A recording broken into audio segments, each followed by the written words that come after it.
You're watching the polls on the JoyNews channel. Coming up this afternoon, suspend the debt restructuring program and engage stakeholders. That's the advice from the leadership of the Christian Council to government as negotiations between representatives of individual bondholders and government enters day 2 today. We'll bring you the details of the outcome of that meeting, plus engage the General Secretary of the Christian Council of Ghana for more on this here on the polls. Also, a little ahead, if you earn above 402 cedis, then get ready to pay more taxes this month as the Ghana Revenue Authority revises pay as you earn rates for salaried workers.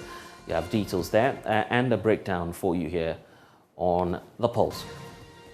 Later in the bulletin as well, you can't have your views accepted always. The response of the National Cathedral Board of Trustees to the presiding Bishop of Lighthouse Group of Churches, Bishop Dag Heward-Mills, over comments made in his resignation letter. The Pulse, as always, is brought to you by Global Communities Digni Lu, Affordable Safe Sanitation. I'm Blessed Sogah. JoyNews is independent, fearless and credible. Welcome to the Pulse. We'll give you details shortly.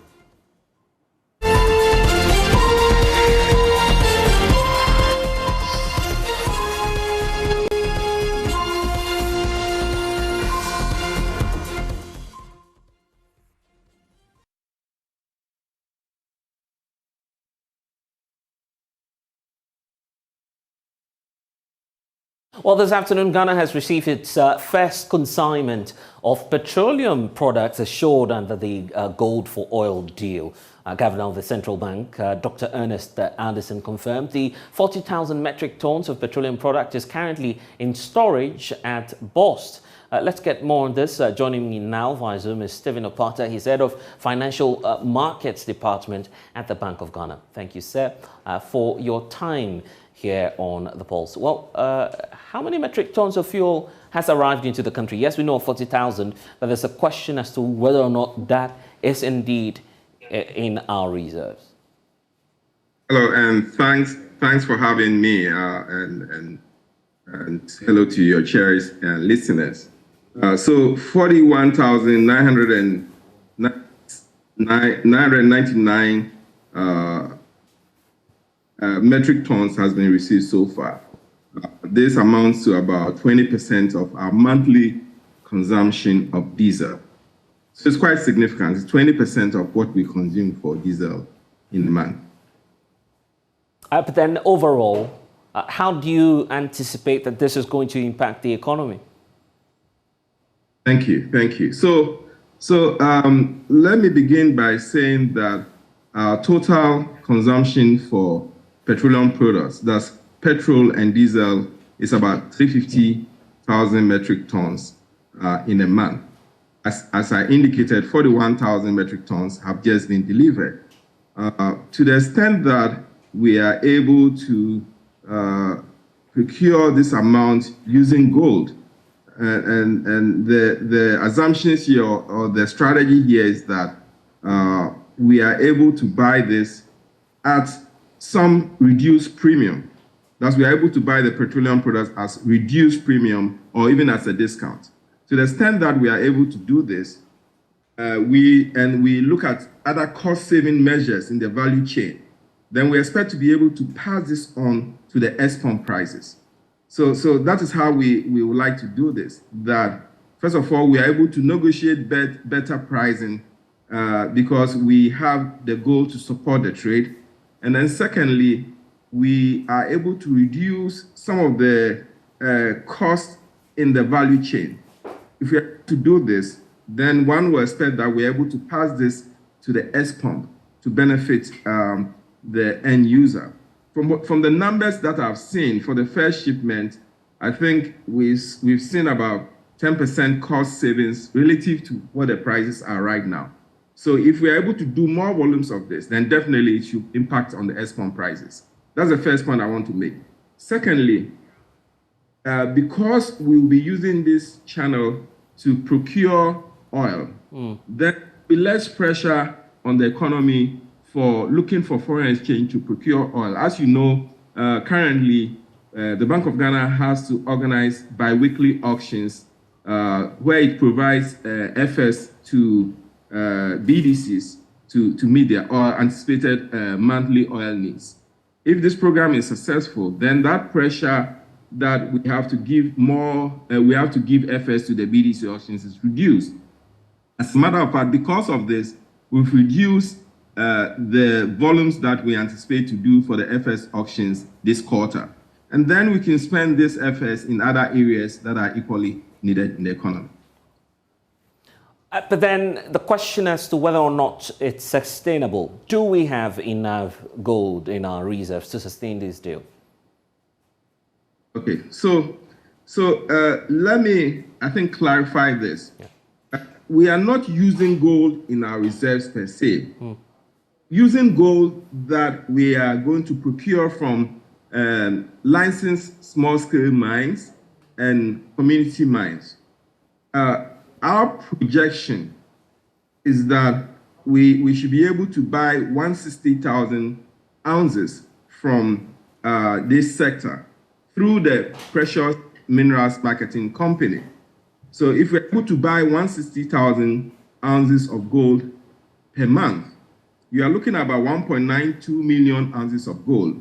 Let me even be more conservative and say that if you're able to do just half of that, that will do about 960,000 metric ounces of gold. Okay, so from the numbers that we've worked, we believe that even using these conservative numbers of doing 160,000 ounces per month, that is about 50 to 60% of our consumption needs. Now, this is just from buying the gold for oil program. But as you know, the Bank of Ghana is also buying gold for its reserves. We are buying gold from aggregators, and we're also buying from mining firms.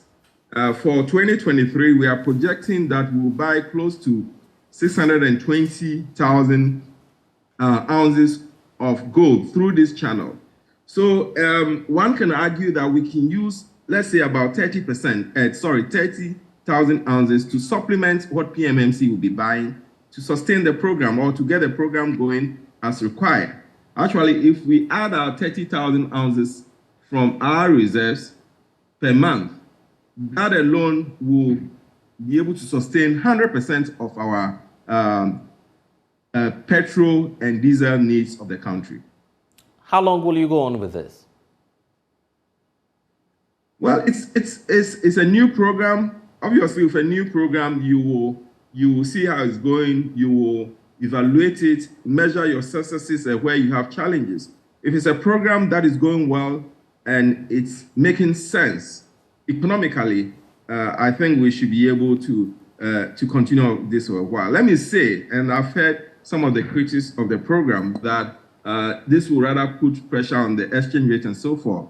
I beg to disagree here, because as I've said, this will we're actually using our gold to augment our foreign exchange needs to meet a very critical aspect of our economy, needs of our economy. So to the extent that we are successful at this, we have less pressure on our reserves, and therefore we can use that to manage the currency better. We believe that if this program takes off and successfully and builds momentum, it will lead to less pressure on the cedi. As you know, our petroleum needs are a big source of demand for IFS. So I believe that this is a program that is well thought of and could go for a while. At least we should see for this year, we should use the program and evaluate how successful we are at it. The direct impacts on the market, when are we likely to see that effect? Because there are concerns that although the program or the first tranche has arrived, we're not seeing that trickle-down effect yet. So when do you project that we'll see the impact, the direct impact of what you're doing now? Thank you. Thank you. As you know, I think the product was cleared from the port just today. I know that Boss has started selling. And as I indicated, this is just 20% of our monthly needs. So even though from the numbers I've seen, the pricing is better than what is at the export prices right now, because this is just 20% of our needs, it will not make that much impact as if it were doing 100% of our diesel needs. So let's try it. Let's keep on going this program as we build momentum and meeting 50 to even 60% of our needs you will see that it will begin to impact on export prices. Are you not worried that some of the OMCs may deploy strategic business opportunities by either hauling fuel or perhaps adopting strategies that may cripple what it is that you intend to do? The fear of sabotage, the fact that the market is bigger than what you're doing now. Well, on the contrary, what I expect is that the BOSS is the government agency that is leading this aspect, the oil part of the value chain. Right. And I know that BOSS is going to sell to other BDCs and other OMCs. So rather, I think they rather should come on board and be participants in this. BOSS is not going to sell all this fuel. It has to sell through other BDCs and OMCs. And because the pricing is good, I think they can still, it should fit in with their business model. I don't see this program competing or dislocating what we're doing already. I think as a strategy, what we're trying to do is to find more sustainable foreign access to be able to buy petroleum products. In other words, before we had to depend on dollars, that was sometimes difficult to get. We are saying that now we'll use more of our gold resources to do this. So we are solving a problem. We are not trying to dislocate other businesses that were doing this. So I think they should embrace it and rather work with BOSS to be part of the value chain in distributing this fuel. And people have said that it may be, yes, good for government, but a bad one for producers, considering the fact that they also have to exchange their proceeds into dollars before repatriating that to their home countries. How do you respond to such concerns as well? Well, thank you very much. So for the part that we are buying from the small-scale miners and licensed gold producers, all we are saying that now they sell their gold to us, to PMMC in cedis. So now they are not required, or they are not supposed to export it. So they are paid the market value of their gold, and it's just at market exchange rates. So they are not losing any money here. It's just that now they are not allowed to export. Matter of fact, in a lot of countries, you don't see small-scale participants exporting gold. So what we are trying to do now is to leverage on our resources in a more strategic manner. They will be paid the market value of the produce of the gold that they produce. So no one is cheating anyone here. But all we are saying is that you allow PMMC, you allow PMMC to buy it, and we export it and use it to bring in petroleum products. So I don't think we are taking butter from anybody, the gold producers here, because we are paying them at market prices. But we are paying them in cedis, just like it was being done before. Before this program, a lot of the purchases, or actually all the purchases, were done in cedis by foreigners, mostly foreigners. All we are saying here now is that allow a government agency to do this. They'll pay you at market prices, and that's the end. You don't even, it's not going to affect your profit margins. If we're buying at a discount, then you can say so. So I don't think it's a bad idea for gold producers at all, because they are being paid at market prices, and they'll be paid on time. They are paid on spot. Right. So this is good business for them. And I guess what you are equally looking out for is a corresponding effect on the performance of the Ghana cedi. On the markets as we speak, it's trading somewhere around 13 cedis to a US dollar. Well, you have your own interbank rates. Perhaps you may want to update us on that. But what do you project, and what's the outlook that you're projecting? That after the implementation of this program, say for a month or two, what are you targeting to achieve in terms of the performance of the cedi? Thank you very much. Okay, so as you know, we're not saying that the performance of the cedi will be based only on this program. Yeah. What we said is that we are going to have foreign exchange resources to meet our oil imports. Therefore, there's less pressure on our reserves to look for dollars for BDCs. Right. So in that sense, we are having more FS or foreign exchange assets to procure oil. I believe that if this program is sustained, there will be less pressure to look for dollars, and its impact on the cedi will be a stabilizing one. Naturally, having a currency that is more stable.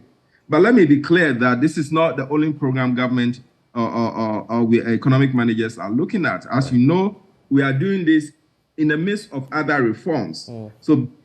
And other reforms we are doing, including the IMF reforms, including debt restructuring, are the things that will move us to the next level. In fact, we are trying to do a number of reforms so that we have a better handle on how we manage our city. So let me be clear here. We believe that when this program is successful, we will be able to meet more of our foreign exchange resources in terms of procuring petroleum products. There'll be less pressure on the city or on our reserves, and ultimately, to the medium to long term, to be more stabilizing for the city.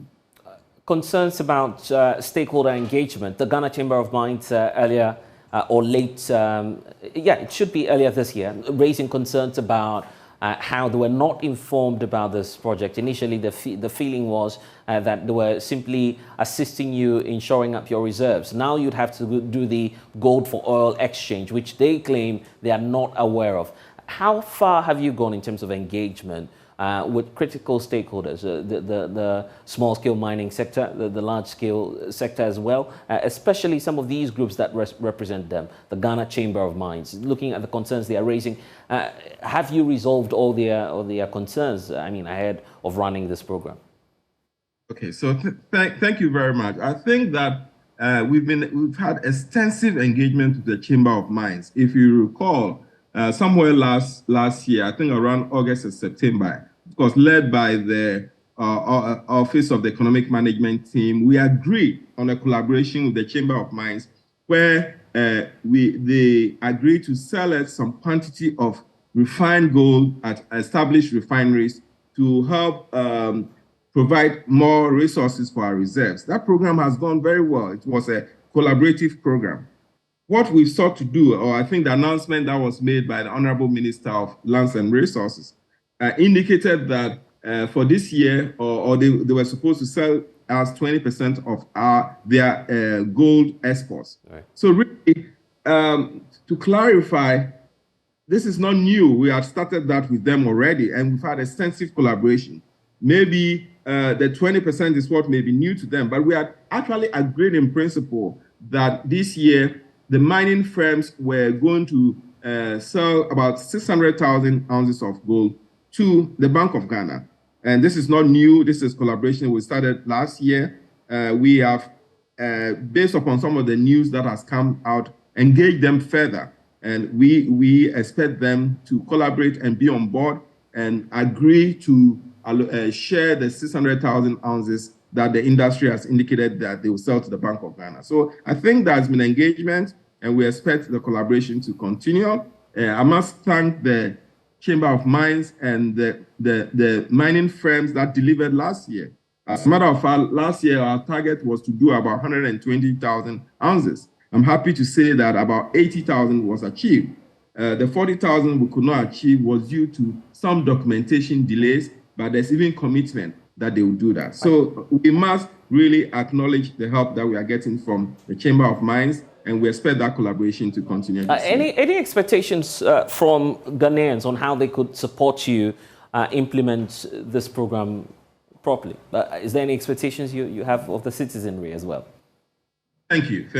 So I want to thank your listeners that they must believe or they must support this initiative by explaining what we are doing.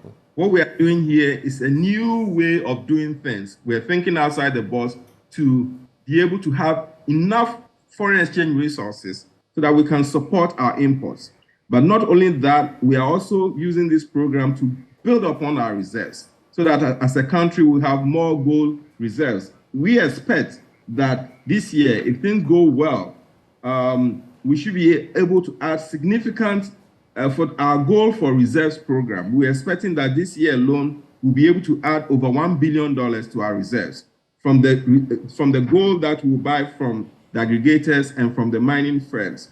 Then for the gold for oil program, this can be very transformational because we'll be able to buy quite a significant amount of our petroleum products from this program. What you will see is that the pressure that we've had on our foreign reserves will be somehow minimized. And we ask all Ghanaians to come on board to support the policy dialogue and the discussions so that as a country we are successful. I thought that would have been the last one, but of course, since you're head of the financial markets, a lot is also happening with respect to the banks as well. You're doing this program because reserves are being depleted. Given that limited amount of the dollar reserve that we have, how are you working to meet the needs of banks and businesses before we get this austerity support from the IMF? Well, so let me clarify. This is, most countries will leverage on their exports, and Ghana is a big time producer of gold. Actually, according to World Gold Council, last year Ghana produced 130 tons of gold, and is the largest producer of gold on the continent. We just have to find ways of leveraging our resources to the betterment of this country. Before, a lot of this gold was being smuggled through informal channels. This program we have now, when successful, and we are able to eliminate smugglers and so forth, we have an official channel to use our gold to help leverage our imports. We ask everyone to come on board. But to address your question on the bank, we are of the view that when this program is successful, then our gold reserves will improve. And as a country, we'll be able to have more foreign exchange resources to meet other sectors of the economy, manufacturing, commerce, name them. Because it's not only the oil sector, petroleum product sector that we have to support, but there are other critical needs we have to meet as a country. And ultimately, because we have more resources to do this, we expect the city to be more stable. But you are right, we're also expecting conclusion of a board, the signing of a board approval from the board of the IMF, so that the reform measures that the economic managers are pursuing will gain traction. I'm grateful that you've been able to join us. Happy New Year as well. Stephen Opata, head of financial markets at the Bank of Ghana. This afternoon, the Christian Council of Ghana is also calling for the suspension of the domestic debt exchange program by government to pave way for a broad consultation that will convince people to sign onto the program. There have been several agitations from organized labor to individual bondholders cautioning government to stay off their funds. According to the Christian Council, in the wake of the agitations amongst the public, it will be in the nation's interest for the finance ministry to first of all suspend the program and draw a roadmap for the participatory process to take place. We have a statement from that council. We have details of that on your screens right now, indicating that the leadership of the Christian Council of Ghana has followed with deep interest the ongoing debates about the restructuring in the country. After various discussions with some stakeholders on Ghana's economy, we're convinced that the whole process needs to be suspended until a broader consultation have been made.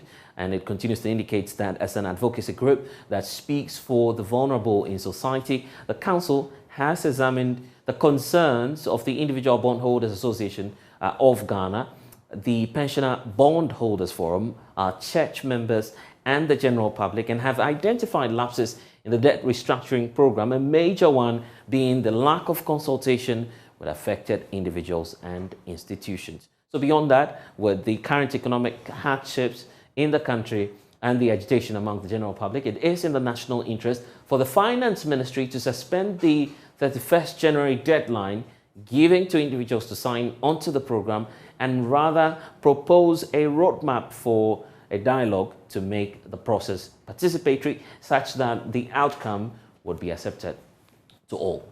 At this moment, I want to bring in General Secretary of the Christian Council of Ghana, Reverend Dr. Cyril Fayose, joining us live via Zoom. Reverend, it's good to be talking to you at this time. Of course, your offices receiving lots of petitions and appeals from these individual bondholders. But given the statement you're putting out, are you giving some further action to it, at least trying to engage government on behalf of these individual bondholders?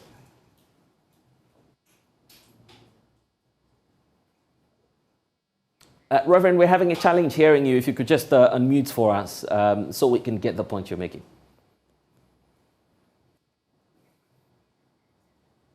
Reverend Fayose, if you're with us, I'm asking that you unmute so we can hear the points that you're making, sir.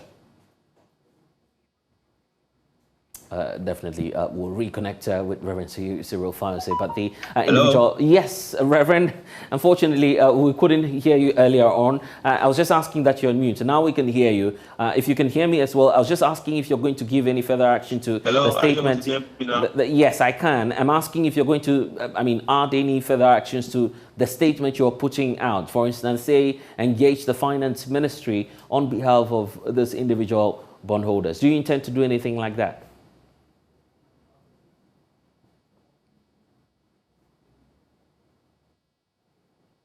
Reverend Fayose, if you can hear me, I'm asking if you would be, of course, taking any further steps after the statement that you've taken, you've issued. We'll reconnect with Reverend Cyril Fayose shortly. The individual bondholders this afternoon are also tabling other options the government could explore in place of touching their bonds in the debt exchange program. The Finance Ministry and representatives of individual bondholders on Wednesday reached a consensus to have a joint technical committee meeting to explore the options available for government to have a successful IMF program. But it appears that government has no plans of ditching the program. Finance Minister Ken Ofori-Atta has insisted there is no alternative to the program.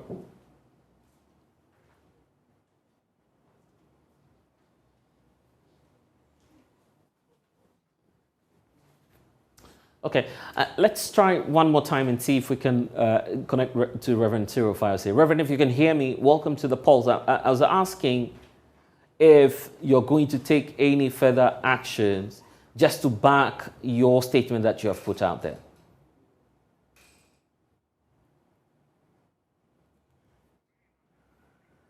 It appears we are getting some challenge there in terms of hearing from Reverend Cyril Fayose, who's on Zoom with us. But Reverend, well, for those of you who are now joining us, it's just a statement coming through from the Christian Council, of course, also adding their voice to what's happening now.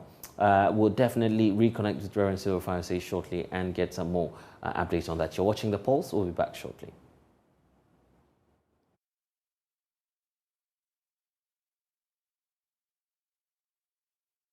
Now, let's listen to the Finance Minister, Ken Ofori-Atta. Technical committees, and they will be meeting immediately tomorrow because we don't really want to miss the deadline that we have set. We are confident that we'll get there, but I think in all of us settle down to think about it, it will be good for us. But I think the clarity for all of us that it is a voluntary program.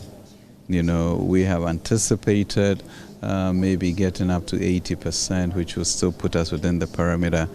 So we are asking everybody to really join. There may be things we may do to mitigate the impact, and that's what I believe the technical committee will look at. But really, it continues to be a government that cares for people, lives and livelihoods, as we saw in COVID. We protected. Going forward too, we have to protect people, but also ensure that the community of the Republic, crosses the Jordan safely. And that is a challenge we have. I think January 31st is certainly what you may call a drop-dead date. I think we would have given everybody enough time to participate or give us their comments or interests, and we'll do it. But I'm confident that we'll get there. I think we are making good progress with the financial institutions and with other individuals that are concerned. So thanks. This has been a very good meeting. Well, convener of the individual bondholders, Senyor Hossein, insists that they have made compromises already and they will need government to review their stance. Forgetting that the rest of Ghanaians are also aspiring to be here. You're also crushing the hope of they also being here. So practically this has to do with every single Ghanaian. Your chance to win, your chance to thrive, your chance for your aspirations to be realized. We will work together to solve this. As the technical committee sits, will there be a review of your stance? Review of our stance. Well, we have asked, look, those who don't really know me, maybe I'll let you know, and you can probably speak to my former constituents. My policy positions are always thought through on a balanced scale. You always have to think about other people. and look at what's functional. Like I told the minister, I own businesses that are negatively affected by it. I am an unemployed graduate. And as an unemployed graduate, if my businesses are negatively affected by it, it is a big deal. But considering the challenges he has at hand, I've accepted and authorized my businesses to subject themselves to this DDE. My problem is that you can't extend that to individuals because the implications are catastrophic. If you put it at a bank, you have come up with some forbearances, financial stability fund. You are giving them options. There is no option for your hunger. There is no option for your inability to pay for your dialysis. The option is go a-begging. There's no option for all the work you have done to throw your dignity away when it's no fault of yours. What crime have they committed? None.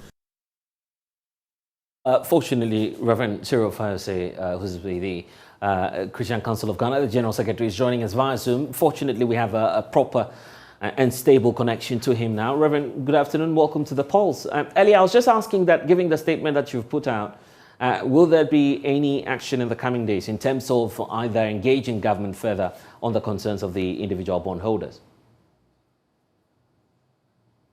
Yes, good afternoon, you, and good afternoon to your cherished listeners and viewers.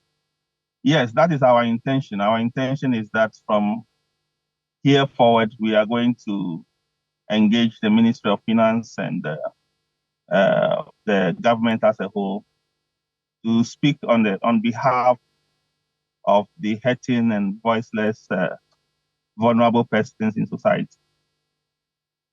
And what's instructive is that in the statement, we notice that you're not just doing this in the interest of individual bondholders. You say that even some of your church members, quote unquote, are affected as a result of the exercise. I'm wondering if that's affecting collections on a lighter note. Definitely. If our members cannot get their coupons, cannot make ends meet, it will affect the tithing and also the offering. So it's important that we fight for them so that we also get our share of the the tithes.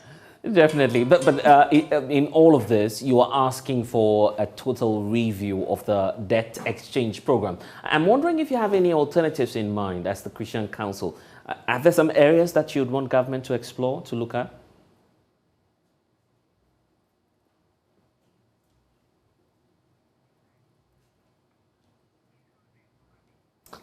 Dr. Fayose, I'm asking if there are any alternatives that you'd want government to explore as part of the alternatives. Looking at the perspective you have as the Christian Council, are there some alternatives that you're proposing to government that can really address the situation that we have on our hands? Hello? Yes, I'm asking if there are any alternatives. Hello? Yes, I'm asking about alternatives, Reverend. Reverend, I'm asking about alternatives.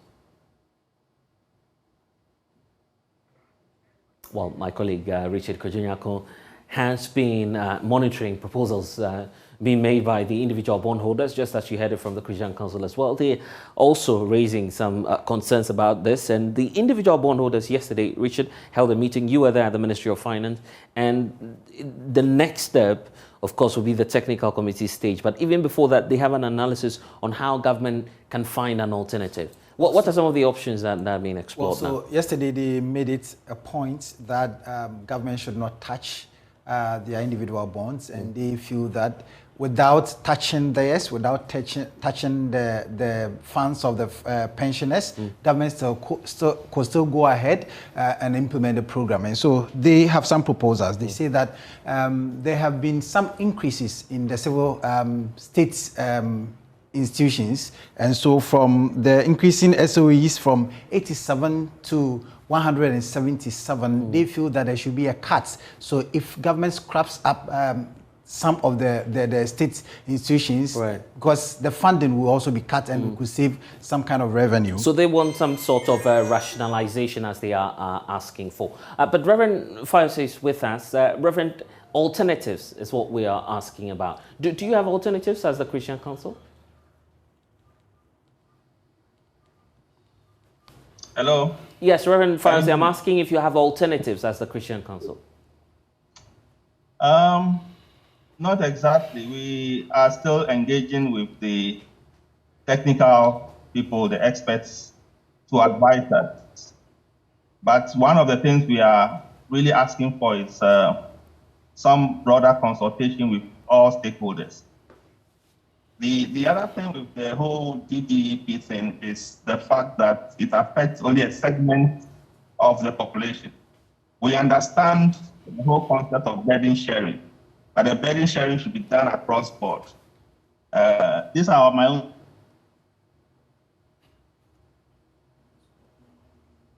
Not a good day for us. Obviously, we just plead for the Holy Ghost to intervene there. Reverend Fayose joining us, but of course, obviously the lines will not allow the clergyman to join us and to make his point. But of course, Richard, the point you're making about the alternative, yes, trying to cut down on the number of institutions that we have. And the second point they make is that there is an increase in public sector workforce from 600,000 to 900,000, and they say that it's mainly job for the boys. And so if some of these things are cut, government will be able to save more revenue. The third point they make is that they have appointed multiple and unnecessary deputy CEOs within the state enterprises. And so if these appointments are cut, government will be able to save more revenue and funding the lifestyle of Ghana's largest number of ministers. And so you see that people have been complaining. It's not only the individual bondholders, but the larger section of the Ghanaian populace have been complaining about the increase in the number of ministers we have.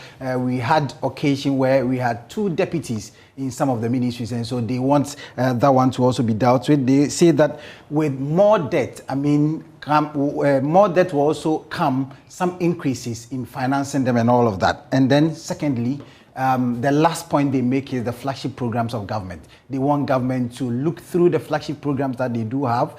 If they feel that some of them are unnecessary, they should swallow their pride and then scrap some of them off. And so these are some of the things that they are hoping to put before the Joint Technical Committee. How many ministers are they looking at in all? Well, they have not made specific mention of numbers of ministers they want government to operate with, but they feel that the current number government is operating with is on a high side. And so if government will be able to cut that number, it will save some money, because they say that if there are more appointments, if there are more ministerial appointments, they will buy them cars, they will fuel them, they will have office space, and the others, they have to pay their PAs and the others. And so if they reduce it to the barest minimum that government could function, they feel that it will be better. And they make the point that without the individual bondholders, their money, without the pensioners, their money, there could still be some other funds government should fall on in order for them to meet the 80% threshold that they are hoping to get. Richard Kojonyako, who's been monitoring the events for us at the Finance Ministry.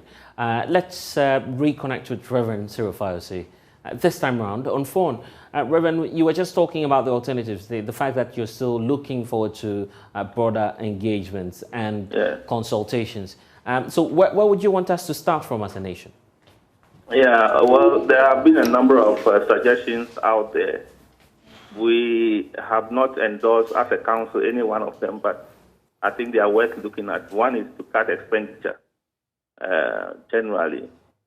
It looks like there are some expenditure points that can be cut. So if we can cut those expenditures, we believe we can solve our problem without going into this domestic debt exchange program. The Minister for Finance indicates to us that basically there's no alternative and that government is in a hard place. Well, that is coming from the Minister of Finance, but I think there are a lot of other experts who are speaking out there. As I said, the council hasn't got a position on what alternative to put out there now, because we are still engaging the experts. If we find a viable one, we are going to put it out there. But in all of this, but in all of this, are you mindful? Yeah. Some people have also suggested that we should ask for debt cancellation. I don't know why that is not on the table. Right. We know we have gone through that before when we did HIPIC, and there is no harm in going through that again if it will save the vulnerable and the weak in society from losing their meager income. I was just asking if in all of this you are mindful of our program with the IMF and the fact that if we touch this debt exchange program, as we're being told now, we may not successfully execute the project, the austerity plan. Well, I think I'm not an expert in this area, so I really can't respond to the question adequately. But I think I've read somewhere that even the IMF is talking to some of our partners, partners to forgive our debt. And if something like that is on the table, that you can go that route as well, I think. Well, we're grateful. Dr. Reverend Cyril Fancy is General Secretary of the Christian Council of Ghana. Well, 77-year-old retiree Peter Nyasefe, who cannot walk unassisted, is worried that he may not survive if government fails to listen to the pleas of individual bondholders and exempt them from the debt exchange program. Peter says failure to receive a coupon this year will mean death because he can't afford prostate, diabetes and high blood pressure medications. Features editor Jojo Kobina caught up with him at his residence in Teshi and now reports. When I heard that, now we are not going to get any coupon or any interest until 2027 before they'll give you 5% of your capital. I said, wow, 77-year-old. Now, how many years? That's 5 years or 4 years before 77. How long has God given me? Peter Nyasefe is 77. Currently, his blood pressure is rising due to an investment that was meant to make him smile. He became agitated upon hearing that individual bondholders will be included in a debt exchange program. He lost more than 250,000 cedis in a Ponzi scheme, so this forced him to choose government bonds as a safe investment. He sold his land and bought 2 different government bonds. Yearly coupons have been sustaining him for years. The news that a debt exchange program may prevent him from receiving any coupons upsets him. On January 23, he is scheduled to receive his coupon, but is unsure whether he will. There is no plan and there's nothing I can sell anymore. And there's nothing I can sell. So the only thing I have decided to do was to go to the bank on the 23rd, to go to the bank there and sit down there. That's all. Because if I go, how am I going home? I have to go home with a car. I need fuel. When I come home I have to pay for the water bill, electricity bill, food, and the money is there in the bank. So I give the money to the Ghana Commercial Bank. So they will give me the money before I come home. So if you go on 24th and they say there is no money in your accounts, I'm going to stay there. If they say the money is not there, I'm going to stay there. I'm going to stay there until they carry me wherever they want to carry me, because I cannot walk myself. So they will carry me wherever they want to carry me. Go they have to carry me and go. That's the only thing I can. That's the only. I cannot fight them also. This big bag contains empty boxes of medication that Mr. Peter Nyasefe has used over the years. He relies extensively on medication to survive. And so, without government giving him his coupon for this year, it would be very difficult for him to live. He doesn't know where help will come from.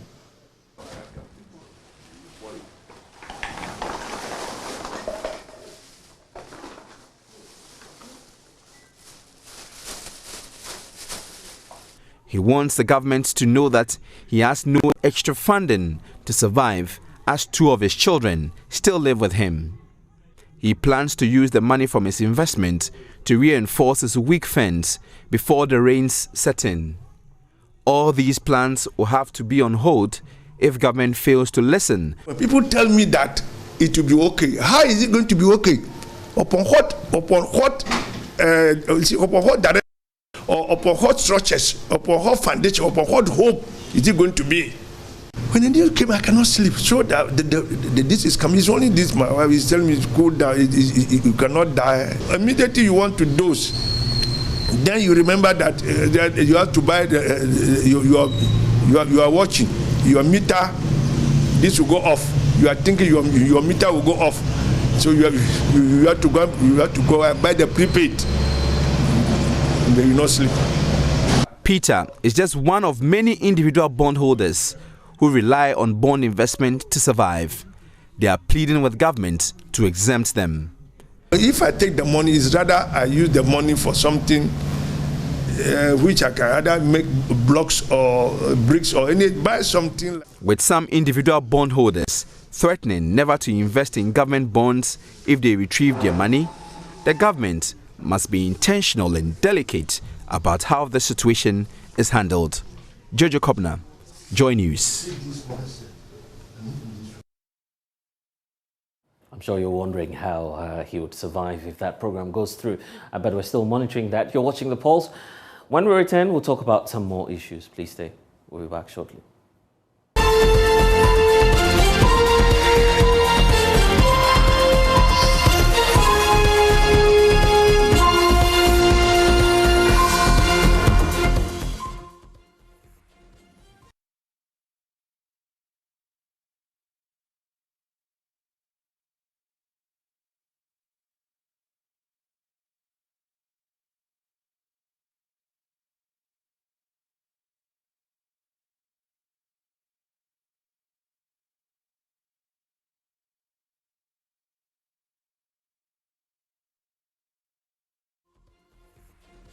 And you're back on The Pulse. If you earn above 400 Ghana cedis, then get ready to pay more taxes in the coming month. The Ghana Revenue Authority has revised upwards pay-as-you-earn rates for salaried workers. Workers earning below 402 cedis have been exempt in this exercise.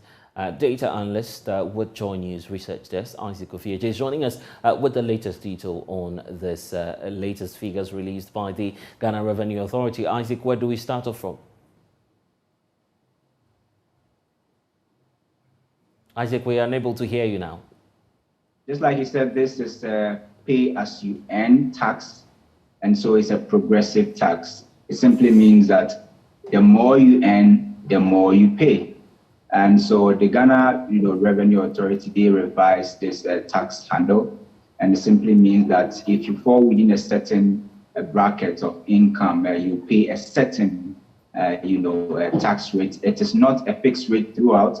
So it simply means that depending on the bracket that you fall in, your tax rates may vary. So we're looking at the data right now, and if you earn somewhere around 402 Ghana cedi per month, this is actually the threshold. It simply tells you that you are not going to attract any tax on your income. If you earn 402 cedis, it's nailed over there. You don't get any tax handle. But if you add an additional value of, let's say, 110 cedis, and making your salary by the end of the month some 512 cedis, then it means that you're going to pay a tax rate of 5% every month. So every month you'll be paying a tax rate of 5 cedis, 50 pesos. And if you move to the next bracket, those who probably will earn an additional 130 cedis, making their monthly salary 442 cedis, you attract a tax rate of 10%. Those earning 3,442 cedis will attract a tax rate of 17.5%. You'll be paying some 543 cedis by the end of the month. And people like you, Blessed, who earn more than 20,000 Ghana cedis, will attract a tax rate of 25%, and you'll be paying over 4,000 cedis a month. This is the annual adjustment that the Ghana Revenue Authority. Yeah, but I see you featuring in excess of 50,000 Ghana cedis, so that's attracting equally some 35%, right? Possibly we'll be looking at people like advancement side, right? Category. Maybe we can talk about this some other time. But what has this got to do? And Isaac, let's talk about that. What has this got to do with government's revenue targets for 2023? Really? So if you look at government's revenue target, this year is really going to be, in a year that government must collect a lot of revenue. Because this is the first time in 60 years after independence that our total expenditure is expected to exceed $200 billion. It's around $205 billion for 2023. And if you look at the tax component of the revenue that we want to raise, it's around 47% of the entire tax component. It's around 143 billion Ghana cedis. And look at the tax component, which is around 143 billion cedis. The personal income tax, a portion of this, tax handle we're talking about, is around 16 billion. And so it means that the government would want to earn, rake in some 16 billion this year from workers' salaries and, for how much you earn and the tax they place on it.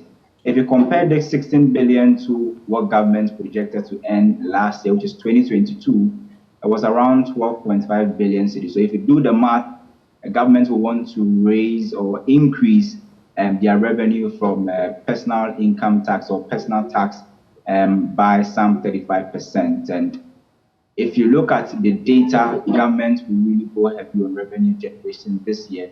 They wouldn't want to let any billion or cedi, go through. Okay. I want to hear from Professor John Gachi on this. He's an economist, Dean of the University of Cape Coast Business School. Prof, here we are. Inflationary figures, 54.1% as of December last year. Government is adding on in terms of the burden. It's going up now in terms of the pay levels. The rates indicated there on the screens a couple of minutes ago. What would be the impact really on the economy and individual ones as well?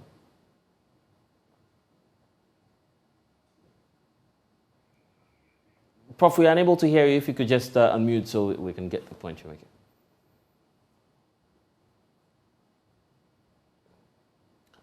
Hello, Prof. Gachi, if you can hear me, I'm just asking what the impacts will be. Yeah, okay. Right. Yeah, the impact is considered from various points of view. Number one, this impact will erode the disposable income of individuals. What they want to consume, they may not be able to consume that. Of course, it gives a more opportunity for government to take more from individuals because now we are also talking about consolidating all those things so that most people naturally fall within a higher bracket of tax. So that will give more money to government, and that will also limit them the way they want to spend their money. So that is one. If you even combine this with the indirect taxes that we have, VAT, VAT has the ability of influencing price increases across board because many items and services are affected by VAT.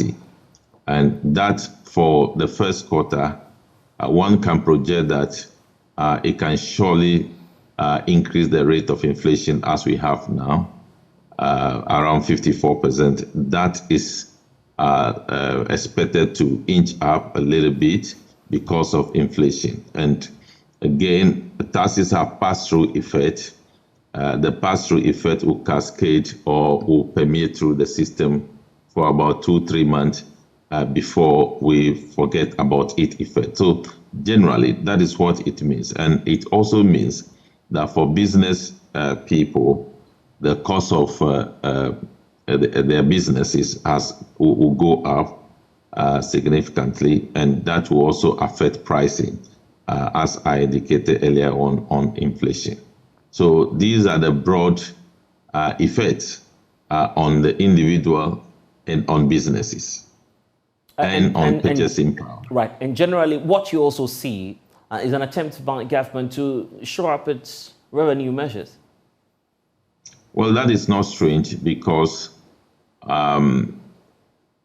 payment of indirect tax is like compulsory. Your employees collect that tax and transfer to government religiously. So all of us are paying income tax religiously. If I take my pay slip, it is deducted before it comes to me.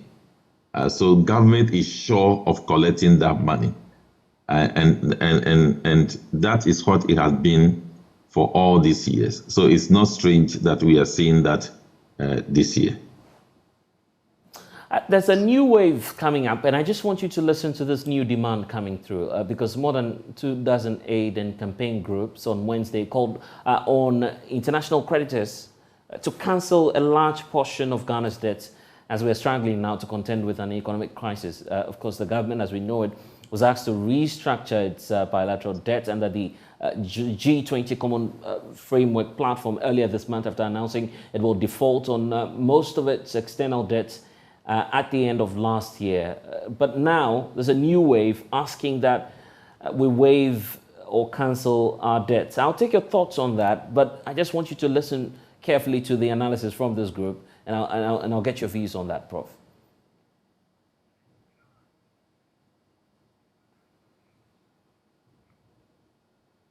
Well, we'll get that for you shortly. But Prof, the whole idea of having our debts cancelled, how feasible is that at this moment?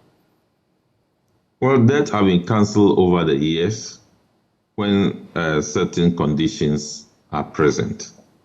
And Ghana has received debt cancellation benefit in the past. I think quite recently, we can talk about the HIPIC initiative. There were debt cancellation, debt forgiveness, etc. And the purpose of that is to give some respite to the country to recover and rebuild. That is the essence of that. It is not anticipated that the country will run into debt such that it is not able to pay its debt again. That is not the expectation. If you look at the period that we received benefit from debt cancellation, debt forgiveness, we exited the HIPIC initiative around 2006. Not quite long. We are here again. So as to whether the creditors are generally willing to provide us with that opportunity again is something that we need to discuss with them, provide cogent reasons why we think we should be given the debt forgiveness opportunity. So that is what it is. But of course, when debt forgiveness or debt cancellation takes place, it's going to help us reduce our debt burden. The interest payment will be lower. Our balance sheet will be free. Our tax revenue can be directed more efficiently to projects and programs that are of priority interest to the country. Those are the benefits that we will derive at. But creditors will have to also assess themselves. I think generally it's somehow easier when you are talking about bilateral debt cancellation or restructuring, etc. What is so difficult is about cancellation of commercial debt and the Eurobonds. These are given by institutions with profit-making in mind. These are given by individuals with profit-making in mind. So as to whether they will agree to cancel the debt is something that they have to be convinced beyond reasonable doubt. And if that is done and they accept, that will help the balance sheet of the country. But if they do not accept, then there is a problem for us. Of course, creditors will also consider a situation where if the country cannot pay and we keep piling interest,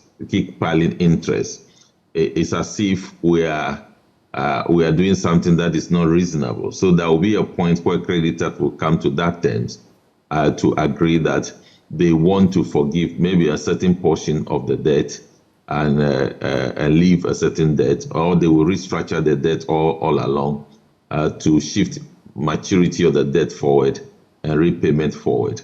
So those opportunities are available, but we need to convince them. The G20 compact we're looking for, will that be the best platform to get that? So the G20, can you come again? Yes, I'm talking about the G20 framework, which you are negotiating through the IMF as well. Will that be a feasible platform on which we can get some of these terms that you are pointing out to? Yes, that is a cogent platform to get that from. But as I said, they still have to convince the creditors. They still have to have something to provide to the creditor to be convinced that indeed Ghana is supposed to be giving some debt forgiveness. Remember, this debt forgiveness opportunity was given, debt cancellation opportunity was given to Ghana, but Ghana refused to take it. So if after a year of refusing to take it, you come back that you need debt forgiveness, it means that you have to be treated specially. And that should be, those who will be at the forefront should be able to convince the creditors that Ghana indeed needed this debt forgiveness or debt cancellation to survive. So that is where we are. And finally, what's your outlook in terms of whether or not we'll be able to secure that IMF deal, which you're very much in need of? Looking at all that's happening to the debt exchange, looking at what's happening with government's revenue measures, what do you see happening at the end of the day? Well, I think we will need to look at the debt exchange program again. The IMF have provided us a number of conditionalities. The government of Ghana and the people of Ghana have supported government to achieve that. Number one, you needed to increase revenue. The people of Ghana and the Parliament of Ghana have supported the government to agree to introduce a restructured e-levy. They have approved the reintroduction of all the cancellation of the benchmark value. So now the benchmark value is now in force. They have also supported the government to increase VAT by 2.5 percentage point. So all that have been achieved. Government has now freeze on employment. All those have achieved, but what has not been achieved, that in my view will have to be considered. If not so, there will be problem with the IMF program, is that government have been told to streamline the size of government. And the number of some ministries, they have been told in their face that those things have to be done. We have not seen those ones done yet. The one that we are dealing with is the debt restructuring. And the debt restructuring, the finance ministry will have to accommodate the views that individual bondholders are bringing on board, the views that financial institutions are bringing on board. Debt restructuring will definitely eat up some of the principals, some of the coupons, but the extent to which it's eating up the income of financial institutions is going to be disturbing to the books of the financial institutions. And again, it is not conceivable that you are indebted to financial institution, you cannot pay. Then you set up a 15 billion stability fund. So if what you are implementing hit them hard, then they come to the Bank of Ghana and borrow and pay interest on that money to survive. It is also not conceivable. So all those issues will have to be dealt with.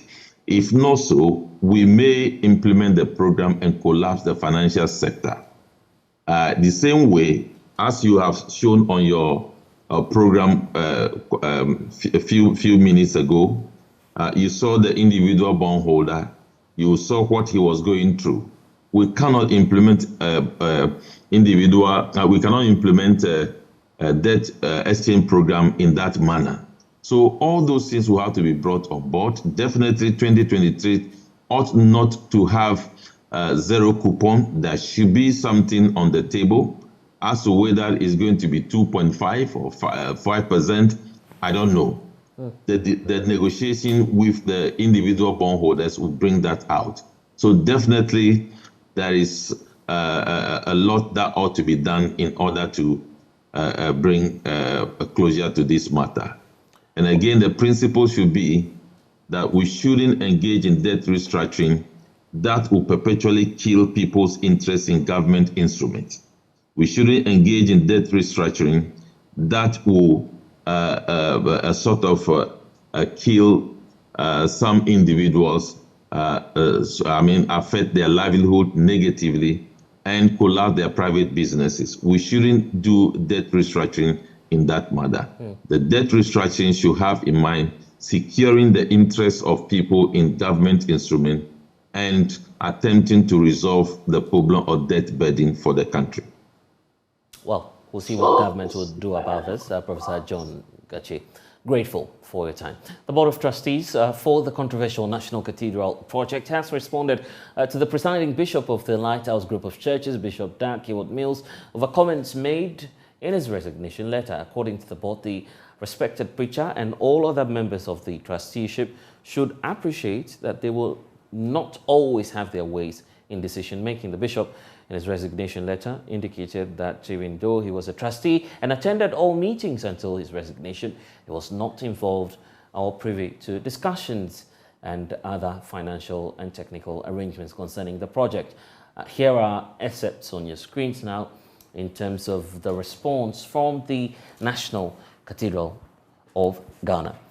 It indicates that the attention of the trusteeship and the Secretariat of the National Cathedral project has been drawn to the publication in the media of the letter of resignation by Bishop Dag Heward-Mills from the trusteeship. The board would not want to engage in a public contest that will be detrimental to the unity of the church and by the extension the National Cathedral that seeks to promote that purpose.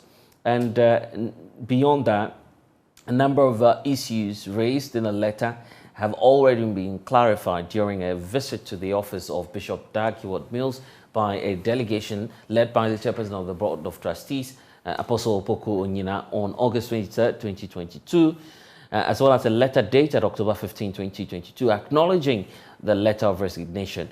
The board was also duly informed of these clarifications as at its October 10, 2022 meeting.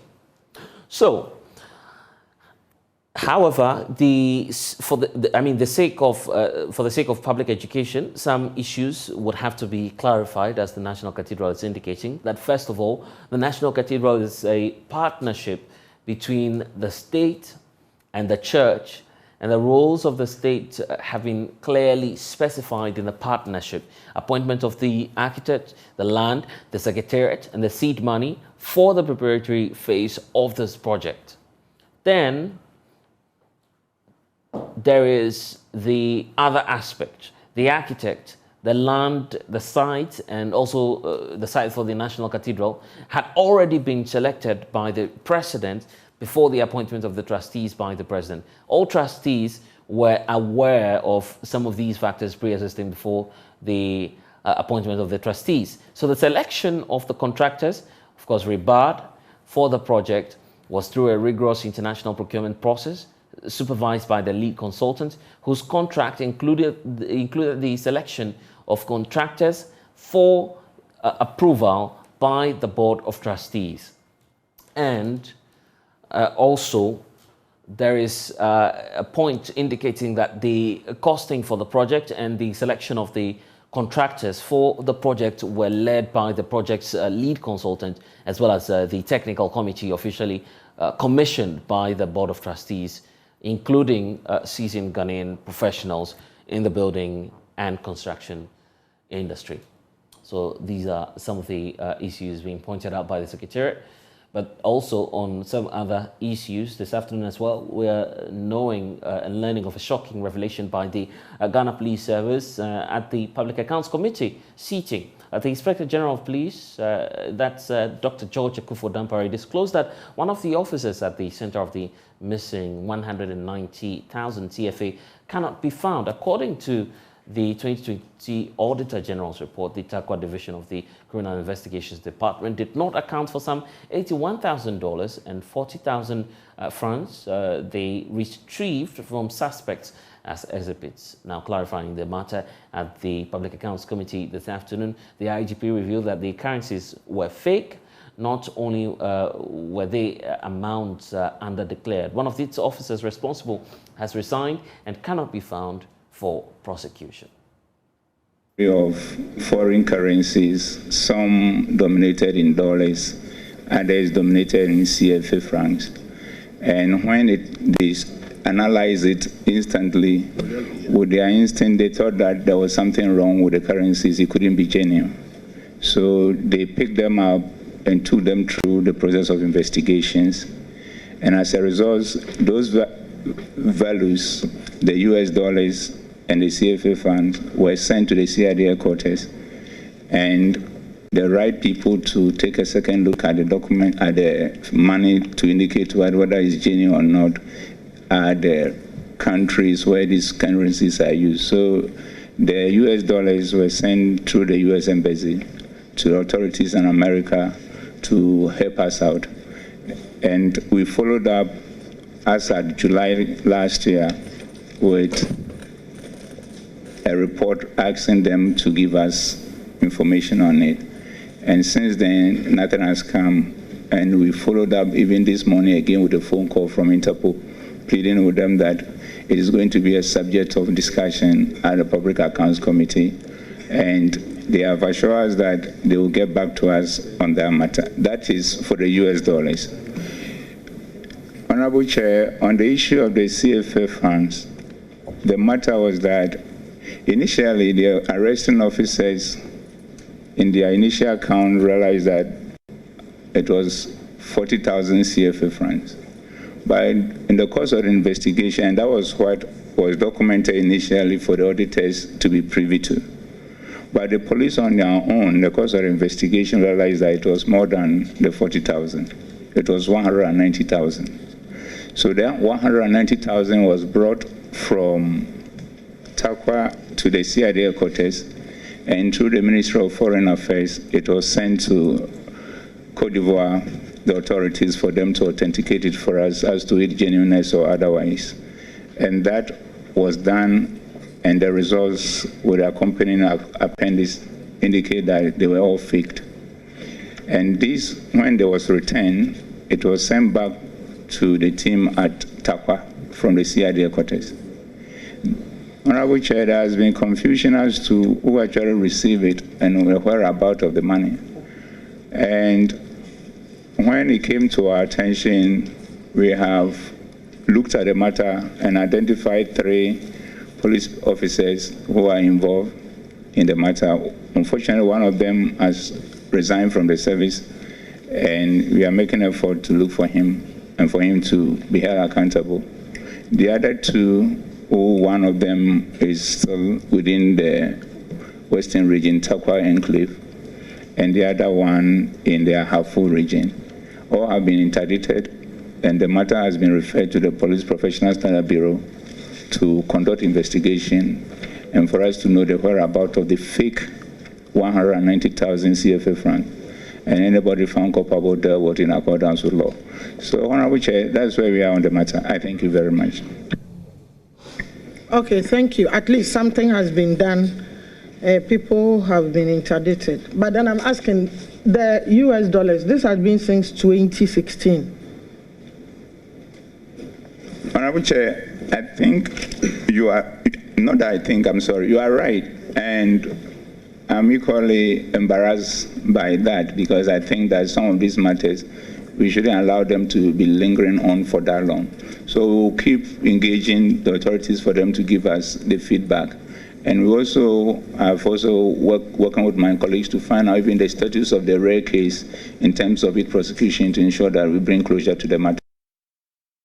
Meanwhile, the National Health Insurance Authority has outstanding 7 months of claim to pay service providers, which is in excess of 2 billion cedis. The last claim, according to the Health Minister, Kwame, was paid as at April last year when he appeared before the Public Accounts Committee of Parliament, probing infractions identified by the Auditor General in 2020 audited accounts of public institutions. The NHIA has been using 3 operating schemes to pay service providers, but it turned out that the scheme has been using an outdated law. Listen to Health Minister Kwame and a member of the committee, Kofi Adams. Including the 7 million Honorable Adams spoke about. Well, before I come to the auditors to confirm this, Mr. Minister, I really want to find out, everybody here will agree that health insurance is the major intervention. And if it is not exhibited and executed well, it affects almost everybody here, including even you yourselves who are providing the service. What is the status now? Do we still have this situation? Can you tell us? We know we are late in looking at the Auditor General's report. The 2021 report is ready. There, do we still have this situation? Because it's about health. What's the current status? I really need to know, because recently we were reading unpleasant news about some facilities actually turning away patients or asking them to pay for drugs or buy drugs themselves because of some of these delays. What is the status now? Because this is really, really critical. Up to April last year, and this month we are reimbursing for April last year. So we'll still be left with, May last year. So we still have about 7 months outstanding. And statutorily, we have a 3 months lead time. So what will be outstanding as a debt effectively will be about 4 months outstanding. And we are working on trying to clear these ones as we move along. Honorable Chair, the law gives us 3 months from submission of claims and processing and payment. And about 85% of students in the Ashanti Region School for the Deaf are yet to report to school in the second week of reopening. School authorities say parents often discriminate against their disabled children when fulfilling educational needs of other wards, though they have the same curriculum as other basic schools. Nanaya Ojima reports the late reporting of students have distorted their academic calendar and reduced contact hours. All basic schools have entered the second week of the new term. At the Ashanti School for the Deaf, less than 70 of the 600 pupils of the school had returned from vacation. Though the cost of education here is absorbed entirely by the government, school authorities say parents use financial difficulty in purchasing provisions for boarding school as an excuse for the delay. Headmistress Vida Edu reveals the reoccurrence of such an incident puts the pupils in a disadvantageous position when they sit the basic education certificate examination. Once a parent has seen the need to bring a disabled child to school, it means the parent has not neglected that child, but they don't place them as a priority. Because the school runs as the regular school, when school reopens, the parents settle the hearing children, those who don't have disability. They settle them in school before they take us a second chance. So that is why we stay in the home till the 4th week before the school is full. As they are planning for the hearing children, they should plan for us as well. Because we write at the end of the year, we write the same exams, the same time, the same period. So as they are delaying us in the house, it goes a long way to affect us in our teaching and learning. The school, established in 1977, is the only one serving the whole of the Ashanti region. The school operates like all public basic schools, running the same curriculum. Since establishment, some of the facilities are yet to receive any renovation. So all the facilities in the school are old. When we talk of our buildings, they are very old, so we would need building materials like paint, roofing sheets, louver blades, etc. All our louver blades, when you go to the dormitory and then the dining, they are all broken. We also need food items to support what the government brings to the school. One of our major problems is vehicle. The only pickup that we have is out of use. And then the bus that we also use to send the children for sports and then excursion activities is also spoiled. Meanwhile, the Bookbinders Association in the Ashanti region has donated stationery worth 30,000 cedis to the school. The donation is expected to improve teaching and learning in the school. Peter Insia is chairman of the association. Well, we decided to make this donation to this school because they are in need. Their parents have so many children to take care of, and they normally leave these people, these disabled. So we decided to this time come here to make this huge donation to them so that it can help them to learn.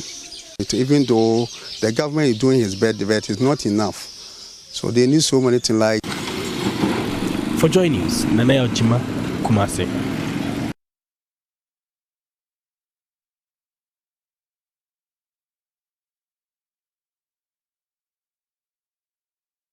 Well, time now for Text Day, and protecting yourself during a robbery attack can be tricky.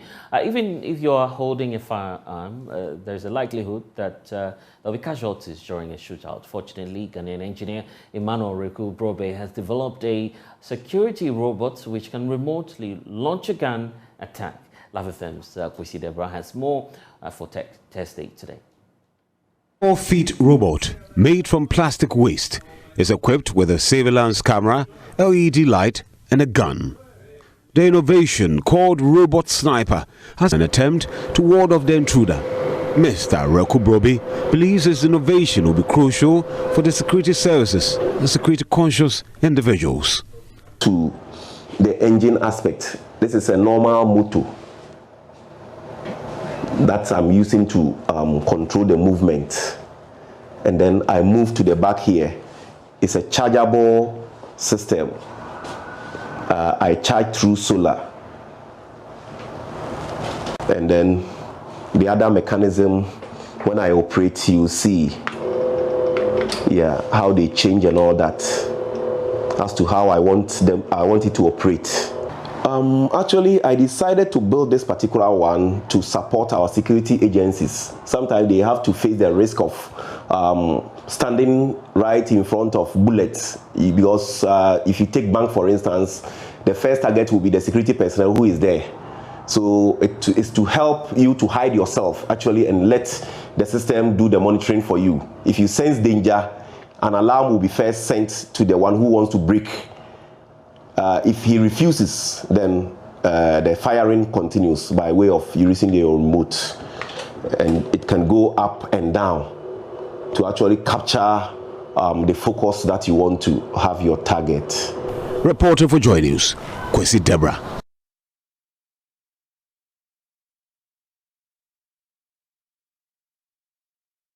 Well, I'm just contemplating getting one of those robots anytime soon, but medical scientists at the School of Medicine and Dentistry at the Kwame University of Science and Technology have successfully carried out the first implantation of novel biological heart valve in Africa. The valve, known as the Inspiralia, I'm not really getting the name right, but it's an aortic valve which was implanted by a team led by Dr.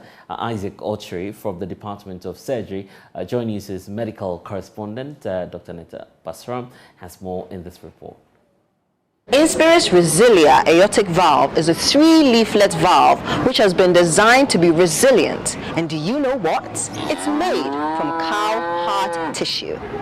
So you see the shadow of the heart here, and then we see the heart being going to be open. is going to be behind it. And then when you open the heart, that's the valve sitting here like that. This is a disease valve. The normal valve looks thinner than this. This looks thicker. So it's thickened. So it's a disease valve, especially in the environment here. It's actually due to rheumatic heart disease. So this whole valve, with the natural valve, is going to be removed. And when you remove the valve, you have to replace it. And when disease affects these valves, what are the options for us in dealing with them? That's been a challenge for cardiac surgeons for all these years. And therefore, it has been a headache for us. How do we get a material or an artificial valve that can stay or that can be more durable? A bit of a challenge. Currently in cardiac surgery, we have two main types of valves or artificial valves that can be used to replace a damaged valve in the heart.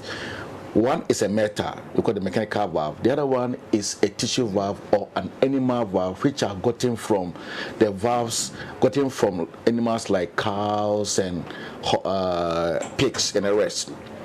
What we have realized in the world is that the mechanical valves, if you replace a damaged or a diseased valve with a mechanical valve, because the mechanical valve is a metal, it can lead to complications like clotting and then bleeding, though a metallic valve or a mechanical valve can stay for long. The other valve, which is better in terms of less complication, is what we call a tissue valve, which actually obtained from the valves or the covering of valves of cows or pigs. We call the porcine valves or the bovine valves.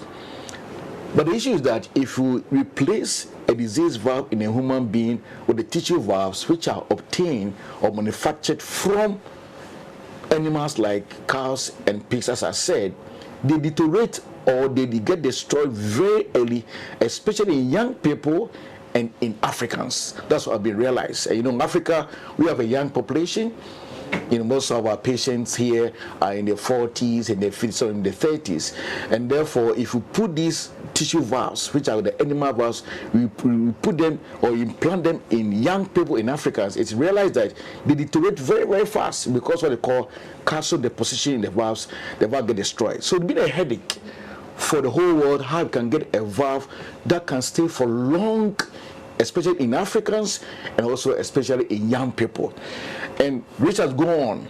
It has taken 12 years of research in the US for them to come up to develop a valve now, which is a tissue valve, not a metallic valve, that is implanted in young people and that can also be implanted in Africans that can stay longer.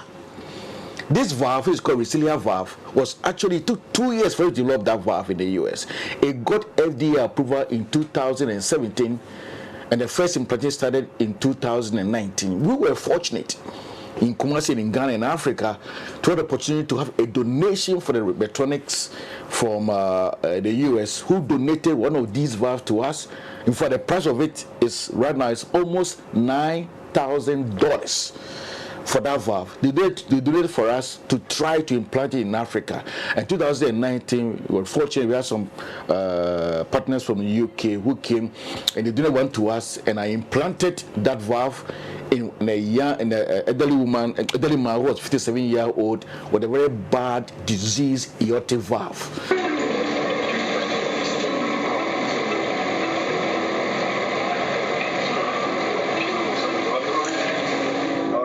Enough.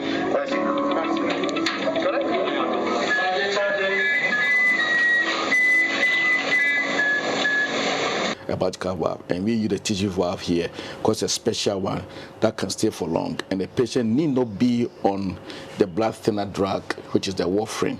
That's the own complications. That the major advantage of it is that that particular valve that we implanted, the patient need not be on the blood thinner drug called warfarin. And we implanted it, and it went so well, and we have been following this man for the past 3 years. He's doing so well. So we realized that, okay, then we are fortunate to have been the first people in Africa to have implanted this special valve, and we decided to just talk about it. And we have actually gone ahead to publish an experience of the first implantation of this resilient valve in Africa. Well, quite an interesting scientific fact there. But Germany's Defense Minister Christian Lambrecht has resigned after being criticized for her style of communication. This is one of the country's most important positions, key to deciding on military aid for Ukraine, as well as Germany's military reforms. On Friday, NATO is meeting in Germany to decide on further military assistance to Kiev, but the absence of the minister there are raising questions as to whether or not that meeting will hold. DW's Thomas Parents joining us now with more on this. Thomas, what's prompting this resignation by the minister, aside what we're talking about?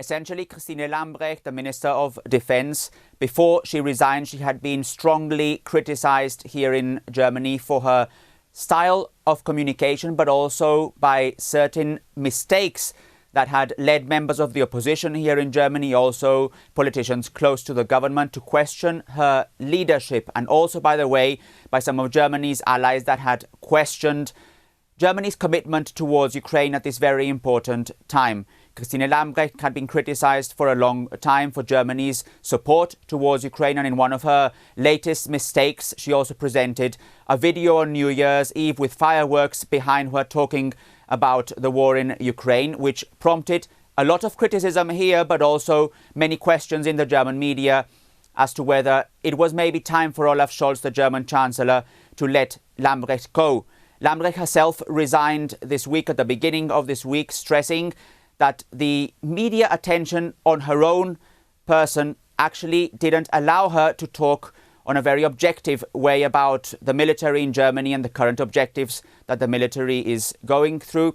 As such, this is a very important moment, a very important development for Germany. There is a new replacement for Christine Lambrecht. Boris Pistorius is the new defense minister, but the challenges that he will face are still very significant. The German military has been described as under-equipped and understaffed, and as such, it is going through a significant reform. And at the same time, the German Defense Ministry is the point of contact when it comes to coordinating with international allies what military equipment Ukraine gets at this important time. And speaking of the Chancellor himself, how damaging is this crisis for German Chancellor Olaf Scholz?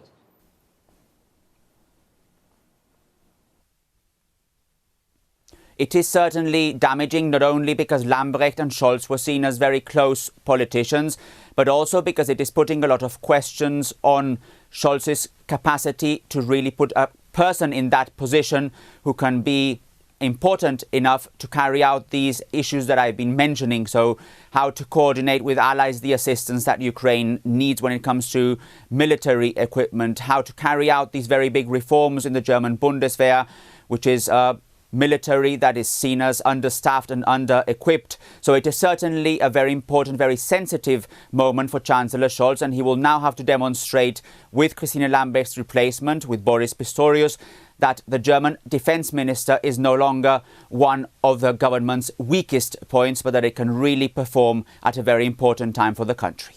Well, at this time, we're looking forward to what could NATO members and partners be deciding on Friday when they meet in Germany regarding assistance to Ukraine. I'm just wondering what steps they'll be taking.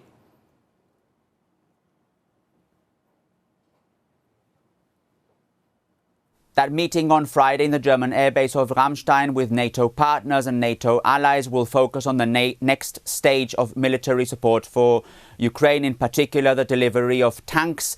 That is an important element that Ukraine has asked for. However, it is a very controversial issue here in Germany. German politicians, to a large extent, have been very careful when it comes to seeing German military equipment, and in particular German tanks, at a battlefield in Ukraine. However, there has been a lot of pressure from Germany's allies for Germany to not only deliver tanks if necessary, but also to allow tanks that are produced in Germany that are now in the hands of some of its allies. So all this will certainly be discussed at that very important meeting on Friday. Again, it's about the next stage in military support towards Ukraine coming from NATO partners and allies. Well, DW's Thomas Sparrow joining us there, and that's all we have for you here on The Pulse. I am Blessed Sogah. Log on to myjoyonline.com for updates. Next.